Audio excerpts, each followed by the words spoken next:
Fake लोक लगेच ओळखू येत नाहीत, कारण ते सुरुवातीलाच खूप परफेक्ट वाटतात. ते तुमच्याशी गोड बोलतात, तुमचं कौतुक करतात, तुमच्या प्रत्येक गोष्टीत रस दाखवतात आणि आपणही त्या अटेन्शनला खरं समजतो. खरं तर आपण जसं पाहायचं ठरवतो तसंच आपल्याला दिसतं. म्हणूनच त्यांच्या खोटेपणावर आपली नजरच जात नाही. आपलीच एक सवय असते लोकांवर पटकन विश्वास ठेवण्याची. कोणीतरी आपल्याशी चांगलं वागलं की आपण त्यांना मनापासून स्वीकारतो. पण फेक लोक याच गोष्टीचा फायदा घेतात.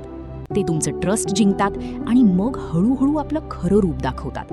तोपर्यंत मात्र आपण त्यांच्यात इतके गुंतलेलो असतो की सत्य मान्य करणं कठीण जातं. कधीकधी आपल्याला आतून जाणवतं की काहीतरी चुकतंय, पण तरीही आपण त्या फिलिंगकडे दुर्लक्ष करतो, कारण आपल्याला ती व्यक्ती गमवायची नसते.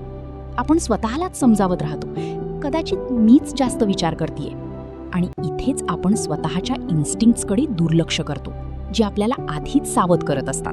फेक लोक ओळखायला उशीर होतो, कारण ते नेहमीच मास्क घालून फिरतात आणि तो मास्क इतका कन्व्हिन्सिंग असतो की खऱ्या आणि खोट्यात फरक करणं अवघड होतं. पण वेळ जसा पुढे जातो तसं त्यांचं खरं रूप समोर येतच, कारण खोटेपणा जास्त काळ टिकत नाही.